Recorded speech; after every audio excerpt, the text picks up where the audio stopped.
Deklarasi iman. Mazmur 91. Dalam lindungan Allah, orang yang duduk dalam lindungan yang maha tinggi dan bermalam dalam naungan yang maha kuasa akan berkata kepada Tuhan, tempat perlindunganku dan kubu pertahananku, Allahku yang kupercayai. Sungguh, dialah yang akan melepaskan engkau dari jerat penangkap burung, dari penyakit sampar yang busuk. Dengan kepaknya ia akan menudungi engkau, di bawah sayapnya engkau akan berlindung. Kesetiaannya ialah perisai dan pagar tembok. Engkau tak usah takut terhadap kedahsyatan malam, terhadap panah yang terbang di waktu siang, terhadap penyakit sampar yang berjalan di dalam gelap, terhadap penyakit menular yang mengamuk di waktu petang. Walau 1.000 orang rebah di sisimu dan 10.000 di sebelah kananmu, tetapi itu tidak akan menimpamu. Engkau hanya menontonnya dengan matamu sendiri dan melihat pembalasan terhadap orang-orang fasik. Sebab Tuhan ialah tempat perlindunganmu, yang maha tinggi telah kau buat tempat perteduhanmu. Malapetaka tidak akan menimpa kamu, dan tulah tidak akan mendekat kepada kemahmu. Sebab malaikat-malaikatnya akan diperintahkannya kepadamu untuk menjaga engkau di segala jalanmu. Mereka akan menatang engkau di atas tangannya, supaya kakimu jangan terantuk kepada batu. Singa dan ular tedung akan kau langkahi. Engkau akan menginjak anak singa dan ular naga. Sungguh hatinya melekat kepadaku, maka aku akan meluputkannya. Aku akan membentenginya, sebab ia mengenal namaku. Bila ia berseru kepadaku, aku akan menjawab. Aku akan menyertai dia dalam kesesakan. Aku akan meluputkannya dan memuliakannya. Dengan panjang umur akan kukenyangkan dia, dan akan kuperlihatkan kepadanya keselamatan daripadaku. Amin.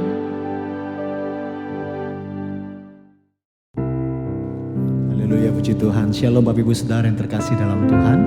Mari kita hampiri hadirat Tuhan hari ini.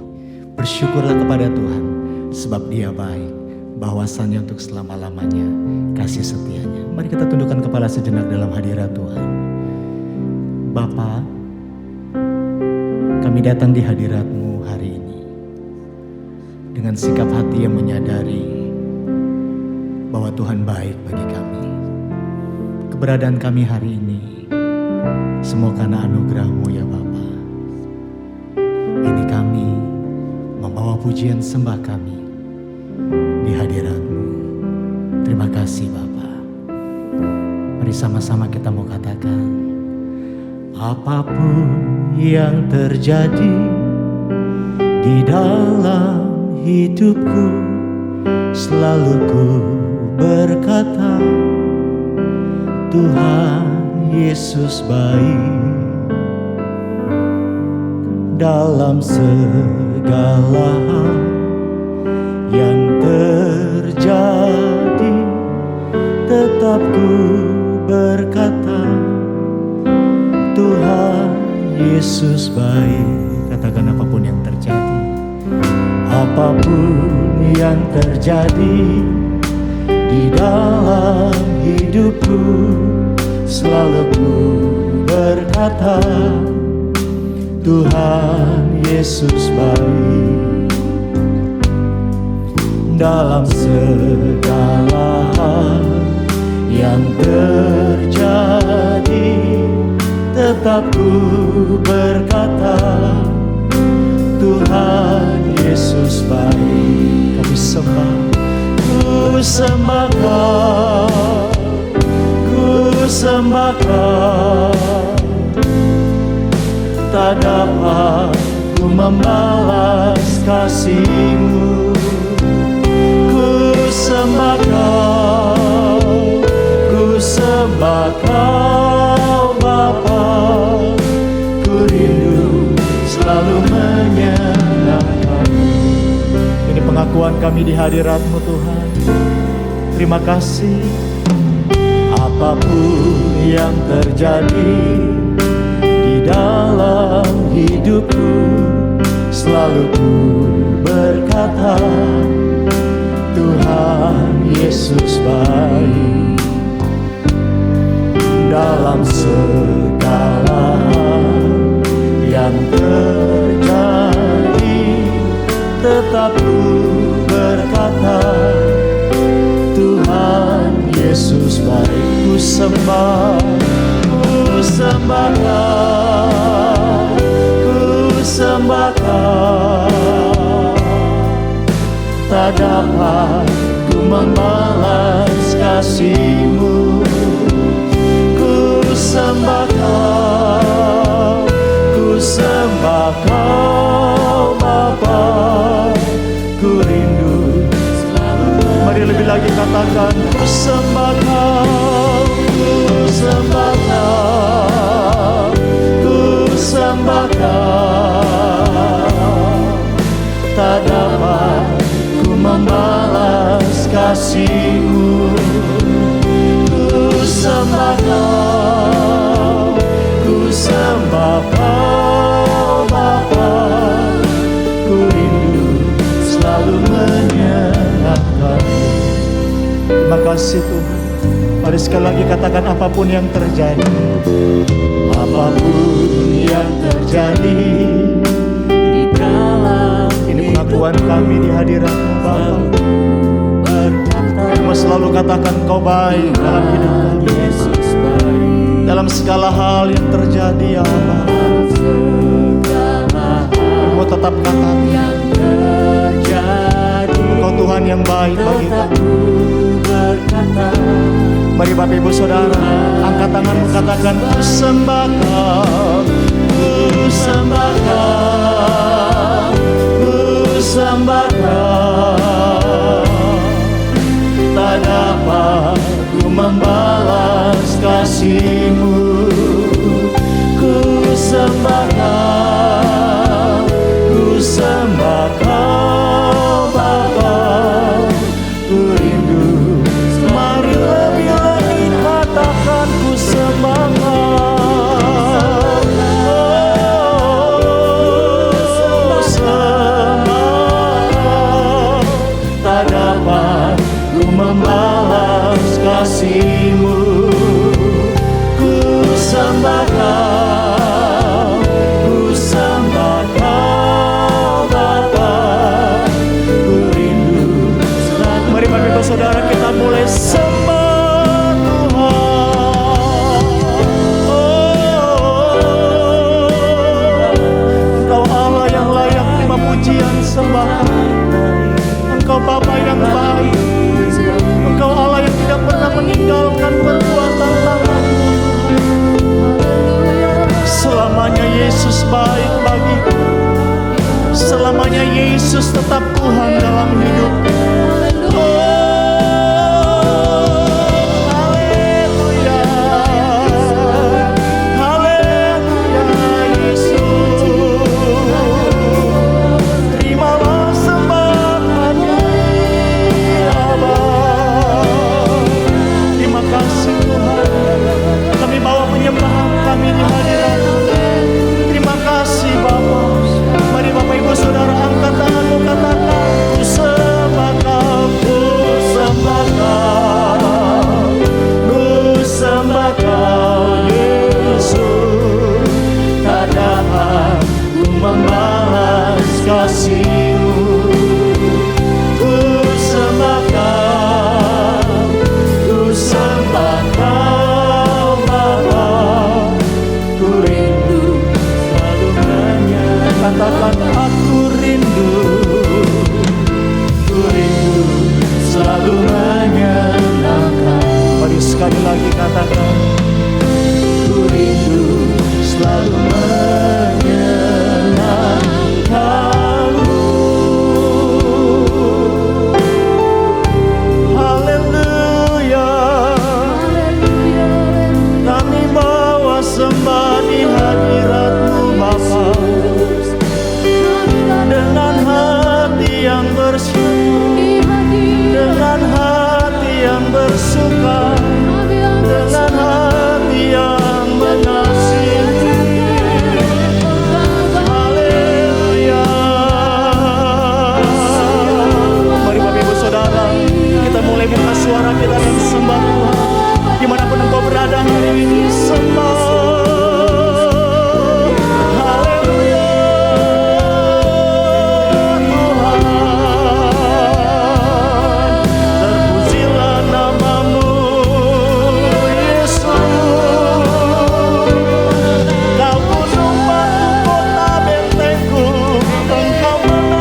Kau nyatakan dalam hidup setiap kami.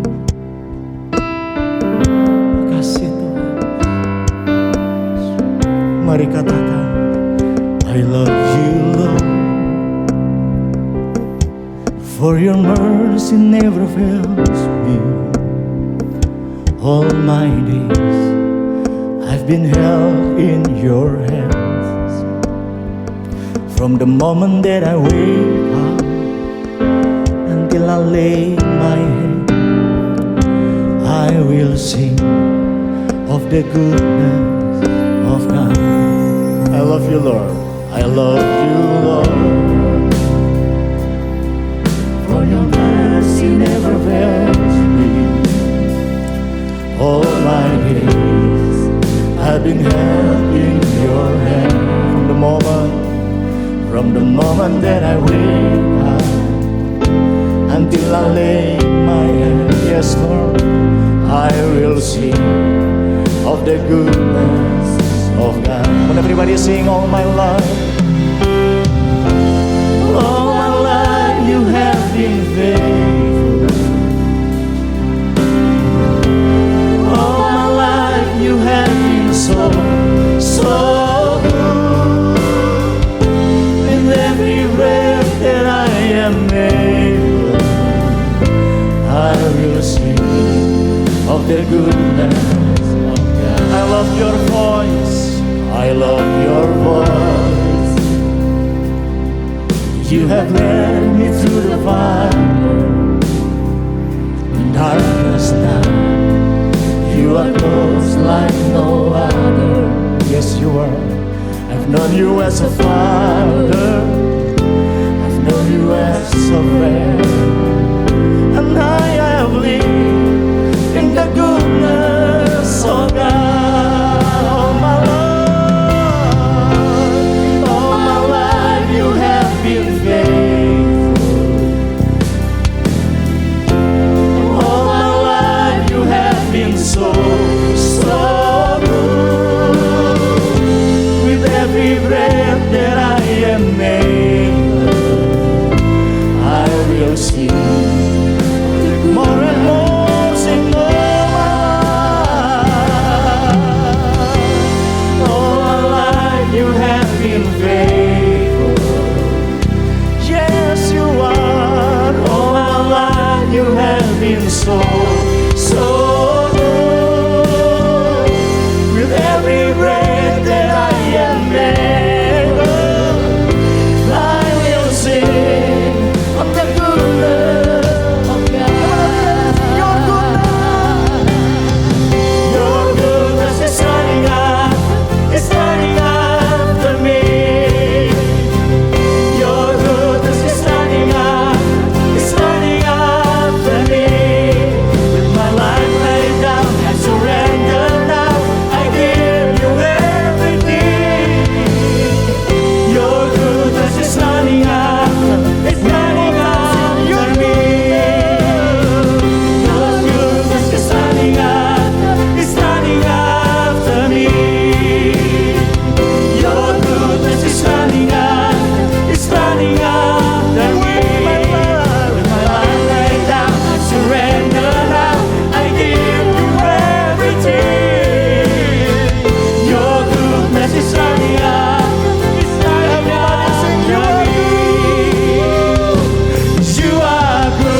kulihat kasih-Mu tak pernah berakhir di hidupku.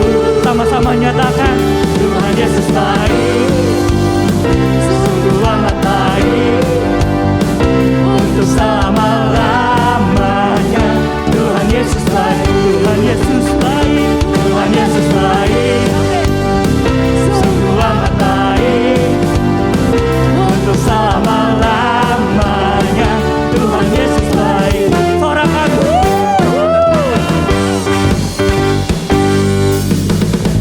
Tiada berkesudahan, yes Lord, kasih setiamu Tuhan, selalu baru rahmat-Mu bagiku. Hari berganti hari, hari berganti hari, tetap kulihat kasih-Mu tak pernah berakhir di hidupku. Tuhan Yesus, Tuhan Yesus baik, yes Lord, sungguh amat baik, untuk selama-lamanya. Tuhan Yesus baik. Nyatakan Tuhan Yesus, Tuhan Yesus baik, Dia sungguh baik, sungguh amat baik. Haleluya, untuk selama-lamanya. Tuhan Yesus baik. Amin.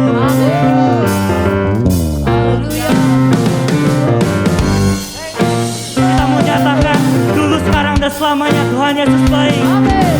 Yesus baik bagiku, Yesus baik bagimu, dulu, sekarang, dan selamanya. Dia sungguh baik.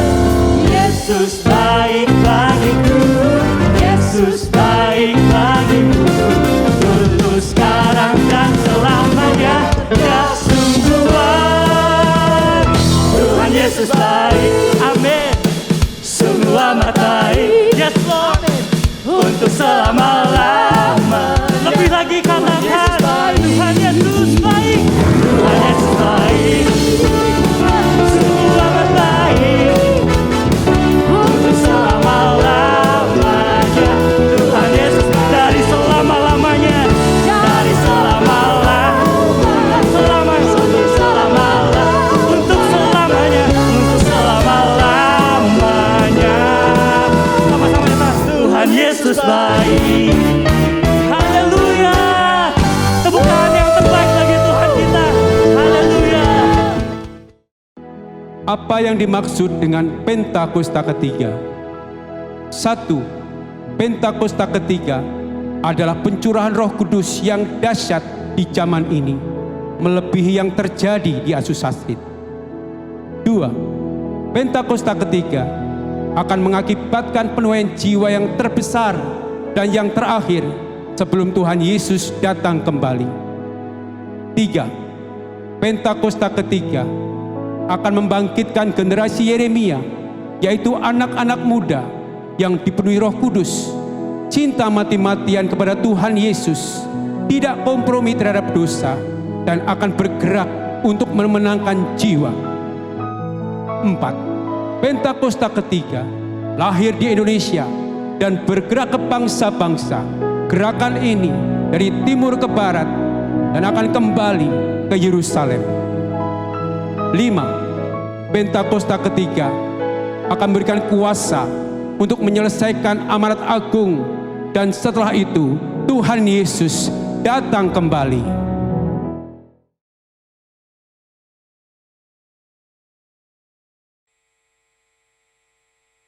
Shalom semuanya. Hari-hari ini kita sedang menantikan pencurahan Roh Kudus dari Pentakosta ketiga yang dahsyat. Perlu digarisbawahi bahwa Pentakosta ketiga sedang terjadi. Tetapi kita sedang menantikan pencurahan Roh Kudus dari Pentakosta ketiga yang dahsyat. Pentakosta ketiga adalah pencurahan Roh Kudus yang dahsyat di zaman ini, yang akan mengakibatkan penuaian jiwa yang terbesar dan yang terakhir sebelum Tuhan Yesus datang kembali. Pentakosta ketiga akan membangkitkan generasi Yeremia, yaitu anak-anak muda yang dipenuhi Roh Kudus, cinta mati-matian kepada Tuhan Yesus, tidak kompromi terhadap dosa, dan akan bergerak memenangkan jiwa. Pentakosta ketiga akan memberikan kuasa untuk menyelesaikan amanat agung, Setelah itu Tuhan Yesus datang kembali. Apa yang harus kita lakukan supaya pencurahan Roh Kudus dari Pentakosta ketiga yang dahsyat itu terjadi? Pada zaman Elia, orang-orang Israel bertobat karena mereka melihat api Tuhan turun. Api Tuhan ini turun setelah Elia berdoa.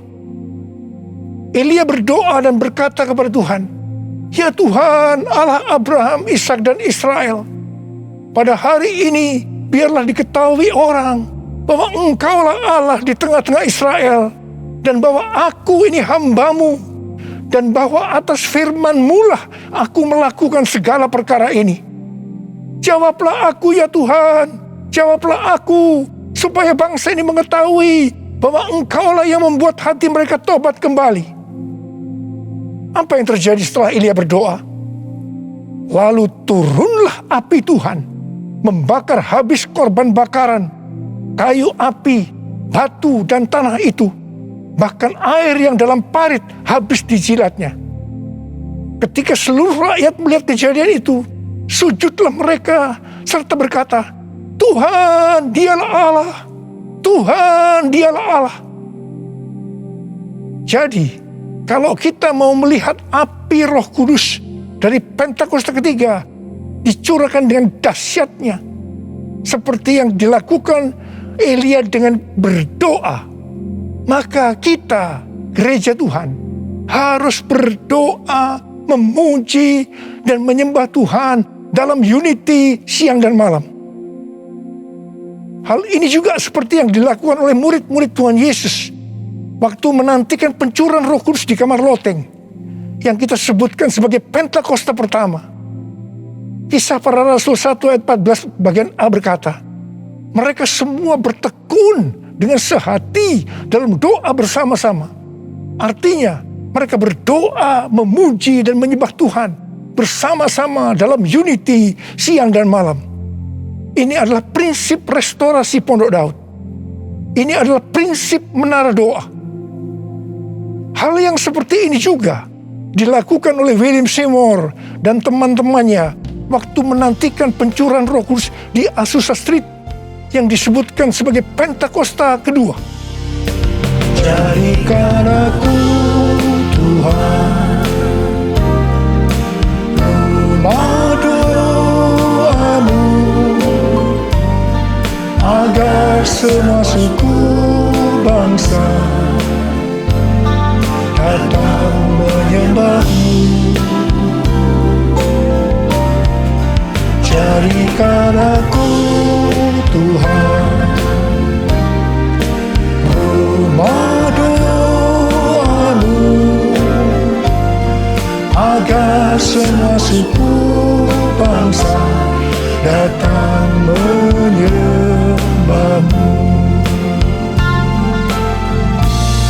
Agar semua suku bangsa datang menyembah-Mu.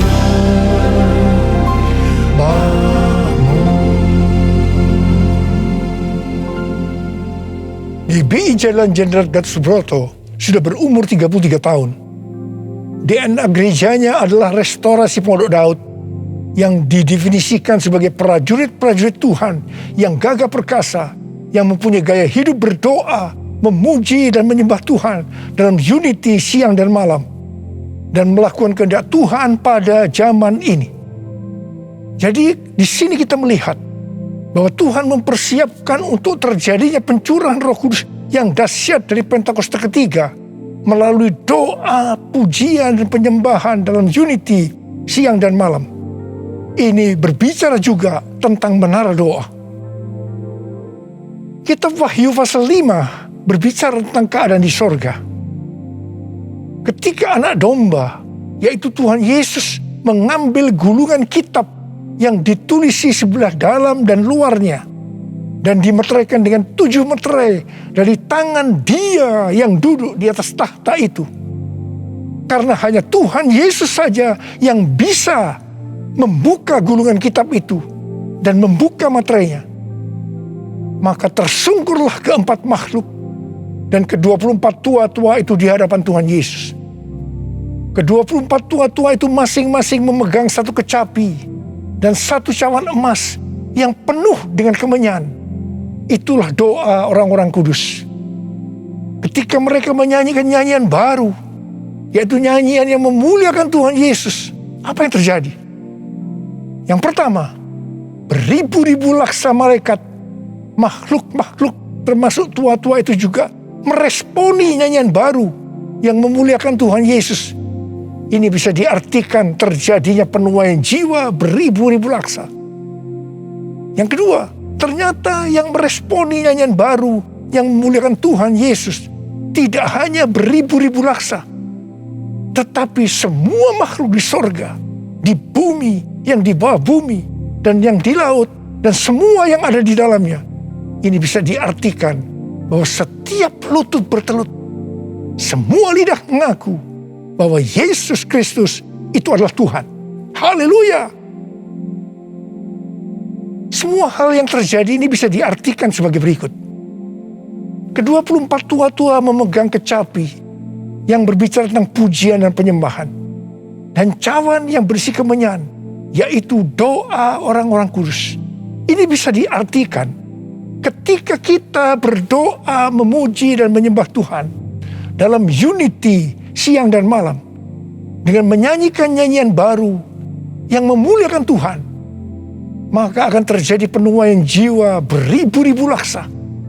Bahkan akan membuat setiap lutut bertelut dan semua lidah mengaku Yesus adalah Tuhan. Hal ini sesuai dengan Kisah Para Rasul 15 ayat 15 sampai dengan 18, di mana restorasi Pondok Daud akan membuat semua orang lain mencari Tuhan. Dan segala bangsa yang tidak mengenal Allah, yang kusebut milikku, mencari Tuhan.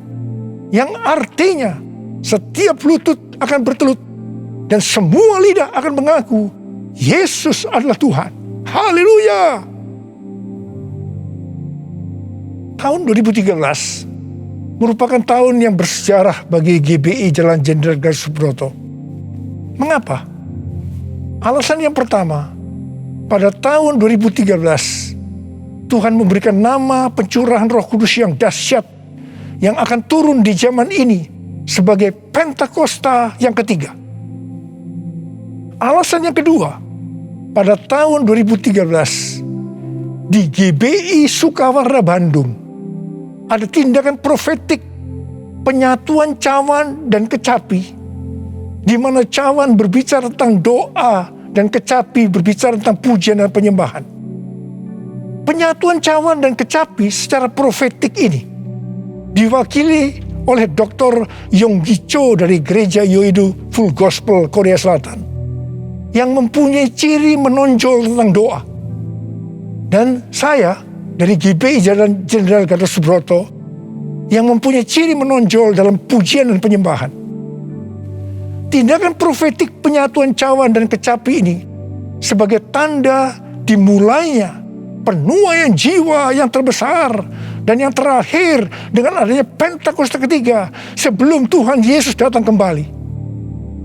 Salah satu wujud dari tindakan penyatuan secara profetik cawan dan kecapi ini adalah pada tahun 2014 Hansai University memberikan gelar doktor kehormatan, doktor honoris causa di bidang teologi kepada saya. Meskipun Dr. Yonggi Cho dan istrinya Dr. Kim sudah dipanggil Tuhan, saya percaya penyatuan secara profetik cawan dan kecapi ini tidak dapat dibatalkan. Hosana, Hosana di tempat yang tinggi. Hosana, Hosana di hati yang suci. Hosana, Hosana, Hosana in the highest. Hosana, Hosana, Hosana in the highest. Hosana in the highest. saya yang berhaya.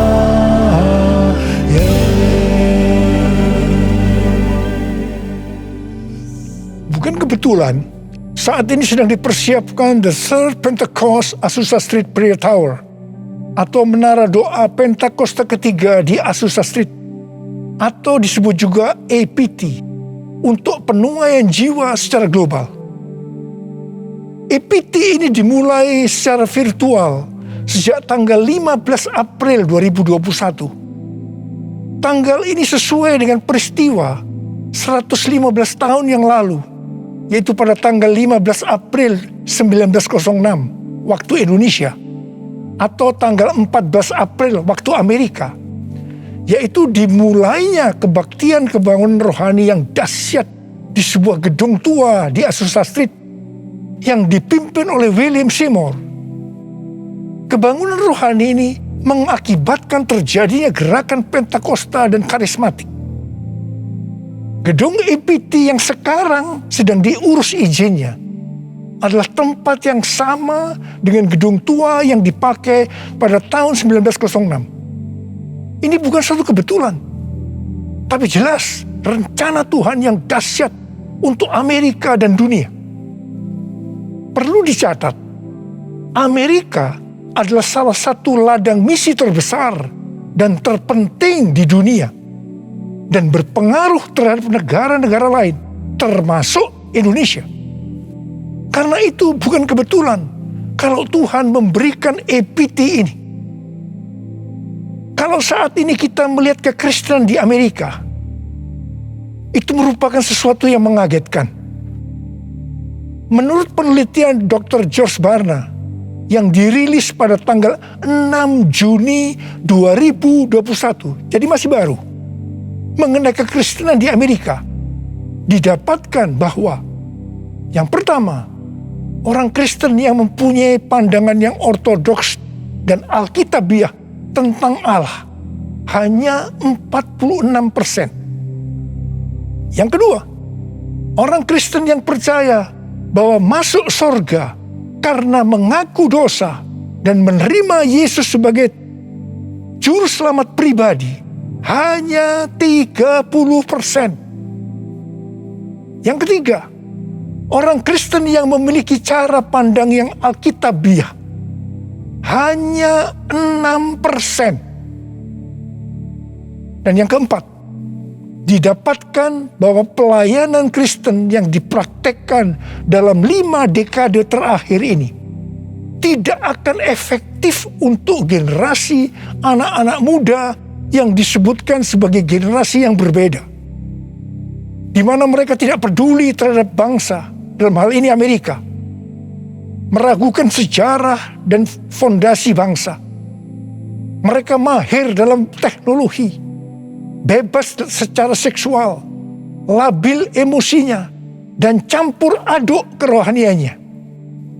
Kalau melihat data-data ini, jelas tanpa pencurahan Roh Kudus dari Pentakosta ketiga yang dahsyat, tidak mungkin bisa memperbaiki keadaan kekristenan ini. Michael L. Brown, penulis buku yang mengungkapkan bahaya ajaran hypergrace, akan menerbitkan buku pada tanggal 19 Oktober 2021 yang akan datang dengan judul Revival or We Die. A Great Awakening is Our Only Hope. Kebangkitan atau kita mati. Kebangunan besar adalah harapan kita satu-satunya. Kesimpulan dari buku ini adalah sebagai berikut. Amerika diambang kehancuran. Harapan satu-satunya adalah lawatan kuasa dan hadirat Allah. Untuk menyelamatkan bangsa, maka gereja di Amerika yang pertama harus menemukan kembali firman Allah yang terhilang. Yang kedua, memulihkan takut akan Tuhan. Ketiga, menyalakan kembali api kasih mula-mula. Dan yang keempat, mengobarkan kembali rasa lapar akan roh Allah.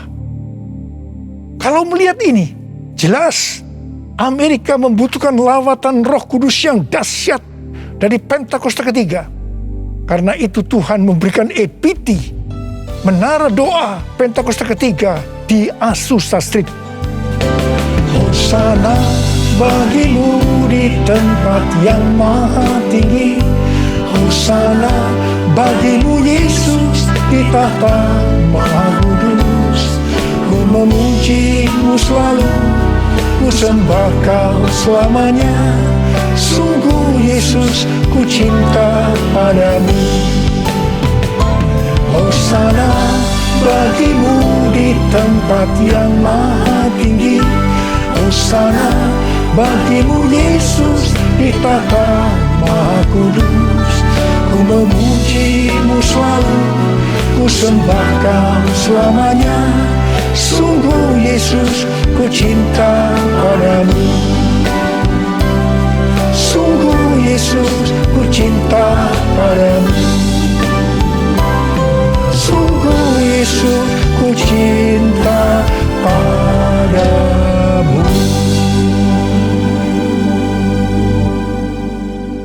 Kalau pada zaman Elia, orang-orang Israel bertobat karena melihat api Tuhan turun dengan doa Elia, maka pada hari-hari ini kita akan melihat penuaian jiwa yang terbesar dan yang terakhir, bangkitnya generasi Yeremia dan menyelesaikan amanat agung karena pencurahan Roh Kudus yang dahsyat dari Pentakosta ketiga, karena doa-doa yang dinaikkan oleh gerejanya. Sebelum berdoa, ada 3 hal yang dilakukan oleh Elia yang juga harus dilakukan oleh gerejanya. Yaitu yang pertama, Elia membuat mezbah dengan menyusun 12 batu yang melambangkan 12 suku Israel. Ini berbicara tentang unity. Dalam Yohanes 17 kita melihat doa Tuhan Yesus kepada Bapa. Tuhan Yesus berkata, Bapa, aku telah memberikan mereka kemuliaan yang kau berikan kepadaku, supaya mereka menjadi satu, sama seperti kita adalah satu. Kalau mereka sudah sempurna menjadi satu, maka dunia akan tahu, dunia akan percaya bahwa engkaulah yang mengutus aku, dan bahwa engkau mengasihi mereka sama seperti engkau mengasihi aku. Ini berbicara tentang unity yang menjadi kunci utama dari penuaian jiwa. Karena itu gereja harus unity. Gereja harus bersatu. Gereja jangan menjelekkan satu dengan yang lain. Gereja jangan saling menyalahkan. Gereja harus bersatu dalam doa, pujian, dan penyembahan, dalam unity siang dan malam, untuk mendoakan pencurahan Roh Kudus yang dahsyat dari Pentakosta ketiga. Hal kedua yang dilakukan oleh Elia setelah mezbah dibuat, yaitu Elia meletakkan potongan-potongan lembu di atas kayu api yang ditaruh di atas mezbah sebagai korban bakaran. Hal ini bisa diartikan bahwa kita harus mempersembahkan korban kepada Tuhan, sesuai dengan Roma 12 ayat 1 yang berkata, persembahkanlah tubuhmu sebagai korban persembahan yang hidup, yang kudus, dan yang berkenan kepada Allah. Itu adalah ibadahmu yang sejati. Kita yang dimeteraikan oleh Roh Kudus, karena kita bertobat dan percaya kepada Tuhan Yesus sebagai Tuhan dan Juru Selamat pribadi, adalah milik Tuhan Yesus. Kita hidup untuk Tuhan dan mati untuk Tuhan Yesus. Jadi baik hidup maupun mati, kita adalah milik Tuhan, bukan milik kita sendiri. Efesus 1 ayat 4 berkata, sebab di dalam Dia Allah telah memilih kita sebelum dunia dijadikan, supaya kita kudus dan tak bercacat di hadapannya. Karena itu, kita harus mempersembahkan tubuh kita sebagai korban yang hidup dan yang kudus di hadapan Tuhan. Itu artinya kita perlu mematikan perbuatan daging dan hidup dipimpin oleh Roh Kudus, supaya kita bisa hidup kudus dan berkenan kepada Tuhan. Untuk mematikan perbuatan daging, perlu baptisan api. Hal yang ketiga yang dilakukan oleh Elia adalah Elia menyuruh mengisi 4 buyung dengan air sampai penuh. Kemudian disiramkan ke atas korban bakaran tadi. Ini dilakukan sebanyak 3 kali. Jadi berarti ada 12 buyung air yang disiramkan sampai parit di sekeliling mezbah menjadi penuh dengan air. Air pada waktu itu merupakan barang yang sangat mahal harganya. Karena pada waktu itu dalam masa kekeringan yang sudah berjalan 3,5 tahun. Jadi Elia mempersembahkan sesuatu yang mahal harganya bagi Tuhan. Kepada Abraham, Tuhan menyuruh mempersembahkan Ishak sebagai korban bakaran. Ishak adalah sesuatu yang sangat mahal harganya bagi Abraham. Ishak adalah anak tunggal yang diberikan oleh Tuhan pada masa tuanya, sehingga hati Abraham sangat lekat kepada Ishak. Tetapi Abraham taat kepada perintah Tuhan, sehingga Tuhan memberkati dia berlimpah-limpah. Demikian juga dengan kita. Kita pun diminta untuk mempersembahkan sesuatu yang sangat mahal harganya bagi Tuhan. Saya tidak tahu apa yang merupakan sesuatu yang mahal harganya bagi saudara. Mungkin uang, sesuatu yang mahal harganya. Tetapi kalau Tuhan mau itu diserahkan kepadanya, kita harus lakukan. Ingat, uang bukan milik kita. Kita hanya pengelola. Mungkin harga diri adalah sesuatu yang mahal harganya, sehingga gengsinya tinggi sekali, penuh kesombongan, sulit untuk unity. Ingat, Tuhan menentang orang-orang congkak, tetapi mengasihani orang yang rendah hati. Persembahkanlah itu kepada Tuhan. Minta agar Tuhan mengubah kita. Mungkin keterikatan terhadap pornografi, minuman keras, rokok, obat-obatan terlarang merupakan sesuatu yang mahal harganya, sehingga sulit untuk melepaskannya. Serahkanlah semua itu kepada Tuhan. Minta supaya dibebaskan. Mungkin masalah pengampunan merupakan sesuatu yang mahal harganya, sehingga sulit untuk mengampuni. Serahkanlah semuanya kepada Tuhan. Minta supaya Tuhan mengubah hati kita untuk bisa mengampuni orang yang bersalah kepada kita. Setelah Elia melakukan 3 hal itu, maka Elia berdoa, dan doa Elia dijawab Tuhan. Kalau kita sebagai gereja Tuhan mau melihat kebangunan rohani yang terjadi karena pencurahan Roh Kudus yang dahsyat dari Pentakosta ketiga turun, maka sebelum kita berdoa, lakukan 3 hal tadi. Saya percaya Indonesia akan dipenuhi dengan kemuliaan Tuhan. Dan lebih daripada itu, seperti yang dikatakan dalam Habakuk 2 ayat 14, sebab bumi akan penuh dengan pengetahuan tentang kemuliaan Tuhan, seperti air yang menutupi dasar laut. Itu terjadi. Ada berapa banyak di antara saudara yang merindukan pencurahan Roh Kudus yang dahsyat dari Pentakosta ketiga itu turun, sehingga akan terjadi penuaian jiwa yang terbesar dan yang terakhir sebelum Tuhan Yesus datang untuk kali yang kedua. Bangkitnya generasi Yeremia dan menyelesaikan amanat agung. Saya mau berdoa buat saudara. Mari angkat tangan saudara, kita nyanyikan bersama-sama. Curahkanlah kuasa-Mu Tuhan, mujizat terjadi di tempat ini. Curahkanlah kuasa-Mu Tuhan, mujizat terjadi sekarang ini. Curahkan ya Tuhan, curahkanlah kuasa-Mu Tuhan, mujizat terjadi di tempat ini. Curahkanlah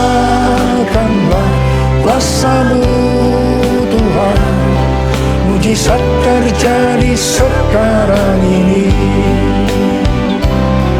Mujizat terjadi sekarang ini.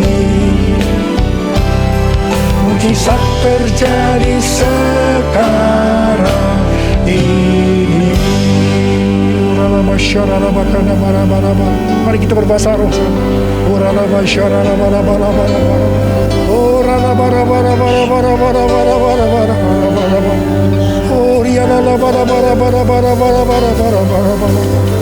Tuhan, Kau melihat tangan-tangan yang terangkat, anak-anak-Mu yang merindukan turunnya Pentakosta ketiga.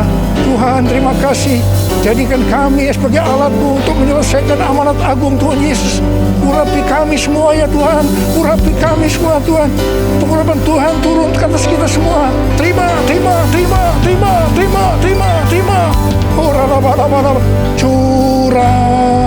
Curahkanlah kuasa-Mu Tuhan. Mujizat terjadi di tempat ini. Curahkanlah kuasa-Mu Tuhan. Mujizat terjadi sekarang ini. Mujizat terjadi sekarang ini. Mujizat terjadi sekarang ini. Mujizat terjadi sekarang ini.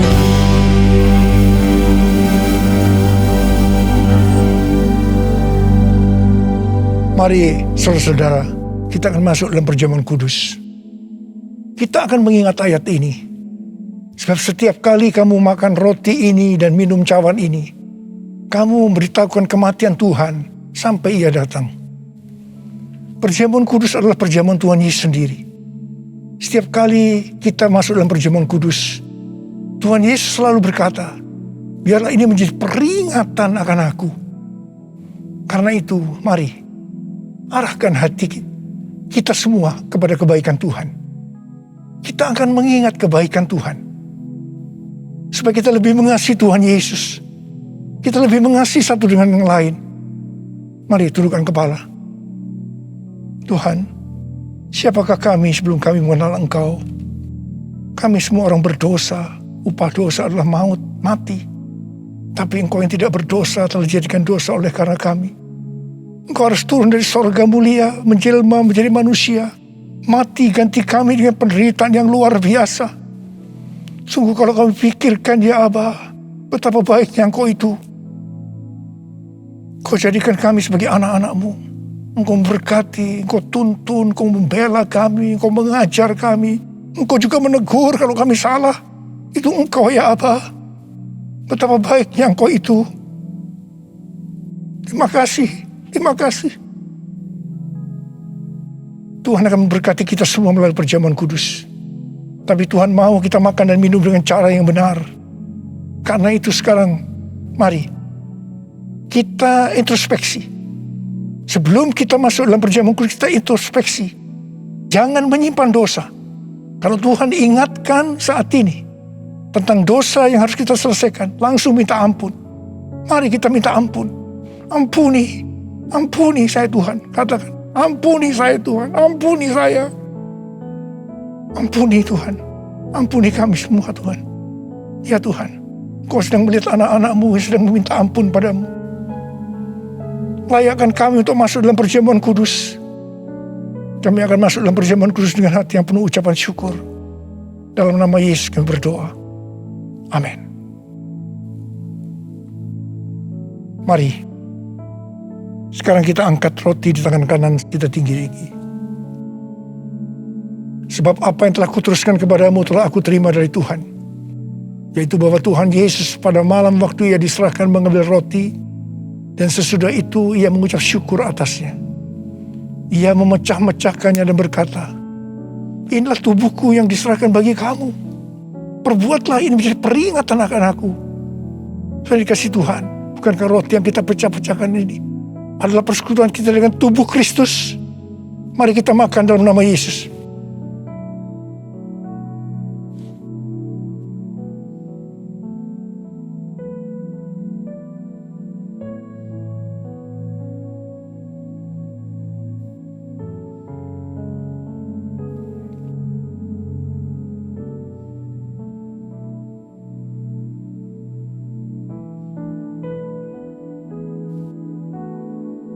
Angkat cawan di tangan kanan kita tinggi-tinggi. Demikian juga Ia mengambil cawan sesudah makan lalu berkata, cawan ini adalah perjanjian baru yang dimeteraikan oleh darahku. Perbuatlah ini setiap kali kamu meminumnya menjadi peringatan akan aku. Saudara dikasih Tuhan, bukan kacauan pengucapan syukur. Yang ke atasnya kita ucapkan syukur adalah persekutuan kita dengan darah Yesus. Mari kita minum dalam nama Yesus.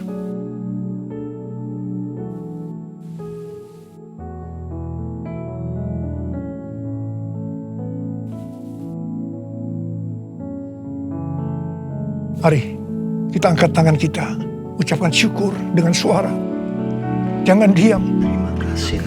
Tuhan, terima kasih. Terima kasih ya Tuhan. Terima kasih ya Tuhan. Terima kasih.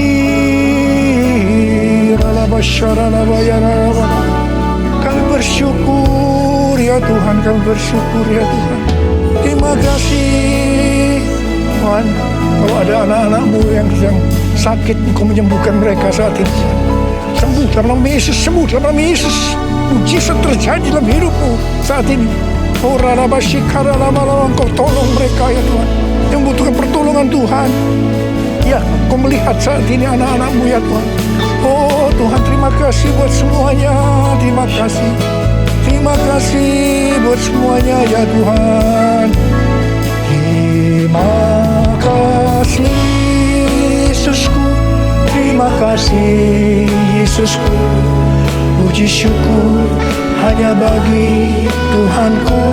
Terima kasih Yesusku. Terima kasih Yesusku. Puji syukur hanya bagi Tuhanku. Terima kasih Tuhan. Terima kasih Yesusku. Terima kasih Yesusku. Puji syukur hanya bagi Tuhanku. Terima kasih Yesusku. Terima kasih Yesusku. Puji syukur hanya bagi Tuhanku.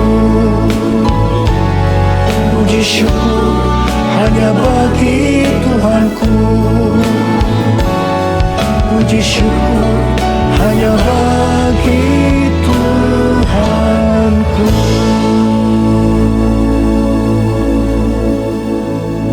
Terima kasih ya Bapa. Terima kasih ya Abba. Terima kasih ya Abba. Mari angkat tangan saudara. Terimalah berkat Tuhan. Kasih karunia yang berlimpah-limpah daripada Allah Bapa dalam Anak yang tunggal Yesus Kristus. Persekutuan yang manis dengan Roh Kudus menyertai saudara sekalian mulai hari ini sampai Tuhan Yesus datang menjemput kita di awan-awan dan bahkan sampai selama-lamanya. Yang percaya bersama-sama katakan amin.